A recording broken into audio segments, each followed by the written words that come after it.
చెప్పించుకుంటున్నా. ఎట్టట ఒక అమ్మాయి వెళ్ళి మీద పడి వాడిని గోకుతుంటే పాపం మా అబ్బాయి మాత్రం ఏం చేస్తాడు? అబ్బాయి కదా, కంట్రోల్ తప్పి దాని మీదకి వెళ్తాడు. మరి ఆడికి సంస్కారం అనేది ఏడవలేదా? వాడికి కూడా ఒకటి క్యారెక్టర్ అనేది ఏడుస్తుంది కదా. అది మీద పడుతుంటే వీడికేం రోగం? వీడెందుకు పోతున్నాడు?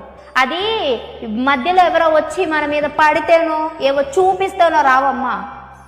మనకి సంస్కారం అనే ఒక ఐటము పుట్టుకతో ఉండాలి. ఆ పుట్టుకతో బుద్ధున్నవాడు బుద్ధున్నది ఇలాంటి పనులే చేస్తాడు. ఇప్పుడు సోషల్ మీడియాలో ఒక వీడియో వైరల్ అవుతుంది కదా, మాధవి రాథోడ్ ఇంకా ఈశ్వర్ సాయి.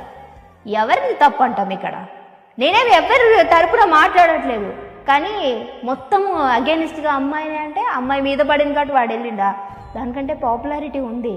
దాని వెనక పడేవాళ్ళు 100 మంది ఉంటారు, ఇంకెక్కువ మందే ఉండొచ్చు. వీడేమి ఎఫర్ట్స్ పెట్టకుండానే పోయాడా దాని దగ్గరికి?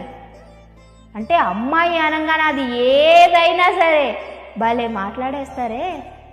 ఇద్దరికి నచ్చితేనే, అదే అంటారు కదా, ఒక్క చేయి కలిస్తే చప్పట్లు కాదు, 2 చేతులు కలిస్తేనే చప్పట్లు వస్తాయి. ఇలాంటి ఎదవల్ని, ఇలాంటి చేసే వాళ్ళని చెప్పించుకుంటున్నారు. మాటలు మాత్రం భలే మాట్లాడేస్తారు కదా. సిగ్గుండాలి కదా కొంచెమన్నా. మనకంటూ ఒకళ్ళు ఉన్నారు, మనల్ని నమ్ముకొని ఇంకొకళ్ళు ఉన్నారు, వాళ్ళని మోసం చేస్తున్నామని ఇంకిత జ్ఞానం ఉండదా?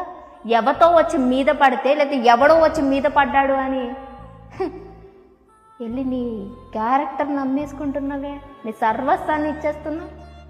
మరి ఇంకో నీ కోసము నువ్వు అంటే మర్చిపోయాను, మీరు పాపము మీ ఆయన మీద పడట్లేదమ్మా, మీద మరి దాని మీద నీ మీద రాని ఫీలింగ్స్ దాని మీద వస్తున్నాయంటే వాడు వీక్ అని అర్థం, నీ మీద ఫీలింగ్స్ దొబ్బాయి అని అర్థం. పచ్చిగా మాట్లాడుతున్నా ఇదే నిజం. అమ్మాయిని అబ్బాయిని అనడం కాదు, ఎవడైనా సరే వాడి వంకర బుద్ధి అయితే ఇంట్లో ఎంత అందమైన పెళ్ళమున్నా, ఇంట్లో ఎంత అందమైన మొగుడున్నా పక్కద్రోవ పడతారు. ఇది సమాజం అంటే. ఒక్కరి మీదే రుద్దేసి మాట్లాడకండి. ఇంకా అమ్మాయి అనగానే అది అన్నీ తెగిచ్చేసింది అని మాట్లాడకండి.